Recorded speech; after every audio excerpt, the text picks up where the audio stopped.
پاکستانی سیاست میں اپنے سیاسی مخالفین کے ساتھ بدزبانی کی نئی تاریخ رقم کرنے والے سابق وزیر اعظم عمران خان بالآخر اپنی بدزبانی کی وجہ سے توہین عدالت کے 2 کیسوں میں پھنس چکے ہیں۔ ایسے میں اگر انہیں توہین عدالت کے جرم میں کوئی علامتی سزا بھی دی جاتی ہے تو وہ عوامی عہدہ رکھنے کے لیے 5 سال کے لیے نااہل ہو جائیں گے۔ اس وقت عمران خان کے خلاف اسلام آباد ہائی کورٹ اور الیکشن کمیشن آف پاکستان میں توہین عدالت کے 2 مقدمات زیر سماعت ہیں۔ پہلا کیس ایک خاتون جج کو کھلے عام دھمکیاں دینے کا ہے، جبکہ دوسرا case chief election commissioner Sikandar Sultan Raja پر جھوٹے اور بے بنیاد الزامات لگانے کا ہے۔ لیکن یہ پہلا موقع نہیں ہے کہ کپتان کو زبان درازی پر توہین عدالت کے الزامات کا سامنا کرنا پڑا ہو۔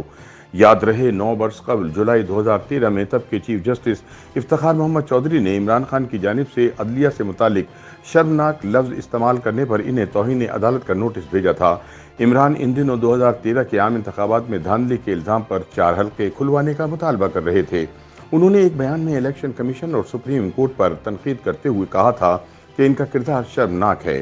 عمران خان کی جانب سے سپریم کورٹ میں حامد خان پیش ہوئے اور ابتدائی سماعت میں توہین عدالت کے الزام پر جواب جمع کروایا، تاہم ان کے جواب کو غیر تسلی بخش قرار دیتے ہوئے سپریم کورٹ نے دوبارہ جواب جمع کروانے کی مہلت دی تاکہ وہ معافی مانگ سکیں، لیکن عمران نے ایسا کرنے سے انکار کرتے ہوئے جواب دیا کہ میں جیل جانے کے لیے تیار ہوں لیکن عدالت سے معافی نہیں مانگوں گا۔ سپریم کورٹ میں جمع کرائے گئے اپنے جواب میں عمران خان نے موقف اختیار کیا تھا کہ انہوں نے الیکشن کمیشن اور ریٹرننگ افسروں کی کارکردگی پر تنقید کی تھی۔ ریٹرننگ افسران کے کام پر تبصرہ کرنے سے توہین عدالت لاگو نہیں ہوتی۔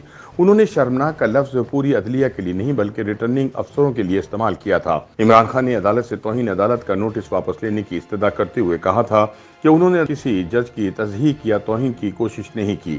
اس کیس میں اس وقت کے اٹارنی جنرل فار پاکستان نے عدالت میں بیان دیا تھا کہ اعلیٰ عدالتوں پر خواہ مخواہ کوئی بھی الزام عائد کرے، عوام اس پر یقین نہیں کریں گے۔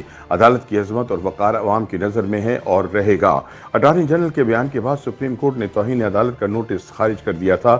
عمران نے اٹارنی جنرل کے بیان پر شکریہ بھی ادا کیا تھا۔ سینئر قانون دان اور تحریک انصاف کی لیگل ٹیم کے رکن فیصل چودھری کے مطابق 2013 کے بعد یہ دوسرا موقع ہے کہ جب عمران خان کو توہین عدالت کا نوٹس جاری کیا گیا ہو۔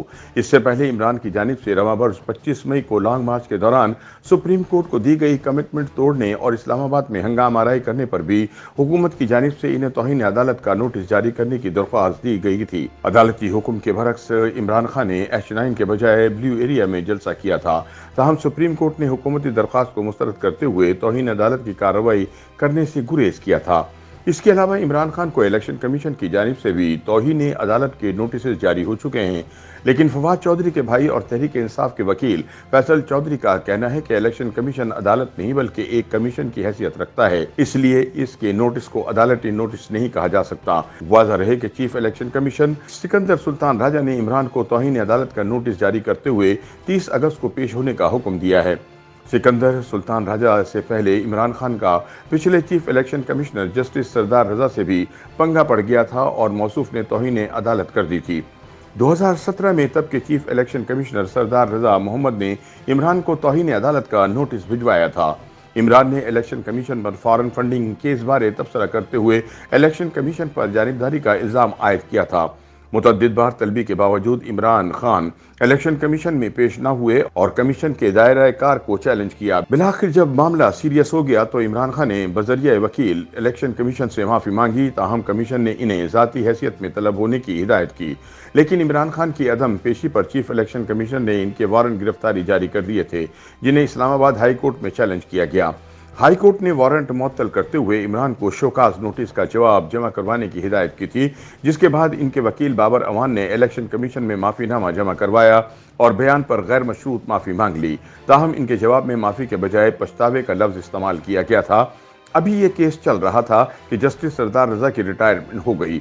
موجودہ چیف الیکشن کمشنر سکندر سلطان کو بھی عمران نے ہی تعینات کیا تھا، لیکن پھر وہ بھی فارن فنڈنگ کیس کی وجہ سے زیر عتاب آ گئے۔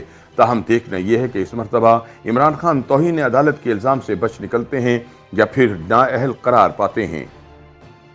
YouTube پر گوگلی نیوز دیکھنے کے لیے youtube.com کی سرچ بار میں googly news T V type کریں۔ گوگلی نیوز کے پیج پر سرخ رنگ کے سبسکرپشن والے بٹن پر کلک کرنا نہ بھولیے۔ YouTube پیج پر اپلوڈ ہونے والی ویڈیوز سے باخبر رہنے کے لیے بیل آئیکن پر کلک کیجیے۔ آپ کو ہر نئی ویڈیو کے بارے میں نوٹیفیکیشن موصول ہو جائے گا۔